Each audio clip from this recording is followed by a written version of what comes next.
The maps don't show Harrow's Creek anymore.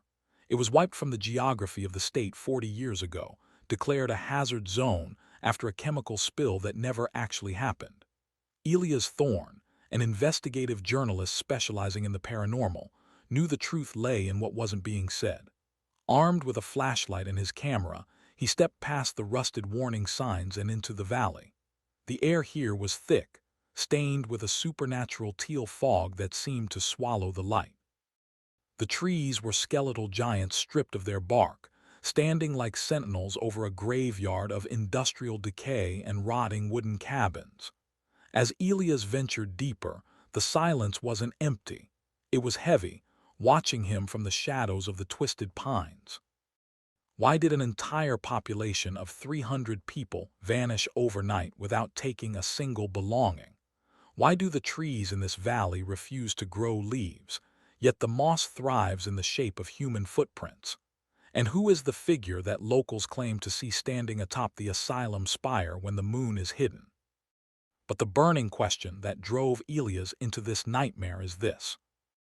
According to the recovered diary of the town's last priest, the residents didn't die, nor did they leave.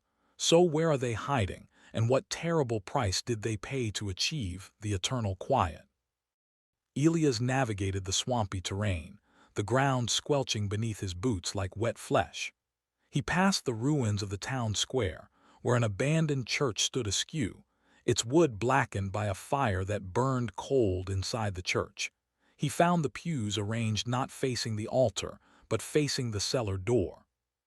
Pushing deeper into the woods, he stumbled upon the town's asylum, a Gothic monstrosity looming in the mist. The courtyard was a gruesome sight. Vines hung from a wooden gallows like nooses, swaying in a wind that he couldn't feel. Here, the questions from the hook began to unravel. He found the missing people. They hadn't left. The grounds were littered with mounds of earth, hasty, shallow graves. Suddenly, a man lunged from the shadows of a derelict hallway. Skin was gray, his eyes wide with a terror that had lasted decades. This was Arthur, the last survivor, trapped in a time loop of madness. Arthur screamed that the townspeople had made a pact with a deity of silence to end the suffering of a plague, but the deity tricked them. The eternal quiet wasn't a cure. It was a curse that stole their voices and then their souls. The figure on the spire wasn't a guardian, it was the collector.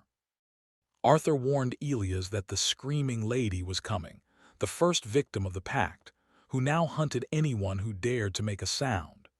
Elias tried to run, scrambling through a dark, overgrown trench filled with hanging wires that looked suspiciously like veins, but the fog thickened, blocking his path. Elias found himself trapped in the master bedroom of the Hilltop Manor. The temperature plummeted. From the darkness, she emerged, the screaming lady. Her skin was cracked like porcelain, her eyes voids of malice, and her jaw unhinged. She didn't scream audibly. The sound blasted directly into Elias' mind, a psychic shriek of agony. Desperate, Elias spotted an altar in the corner. On it sat a skull, wrapped in crimson cloth, cracked and bleeding fresh blood. This was the anchor of the curse. As the ghost lunged, Elias realized the terrifying truth of the eternal quiet. The townspeople were not hiding in the physical world. They had been absorbed into the skull itself. The eternal quiet was a hive mind of 300 souls trapped inside a single bone vessel, screaming silently for eternity. The price they paid was their individuality, fused together in a hellish purgatory where death was impossible. Elias raised his heavy camera and smashed it down onto the skull. The bone shattered.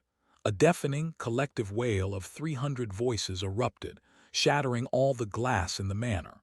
The screaming lady dissolved into ash, finally free.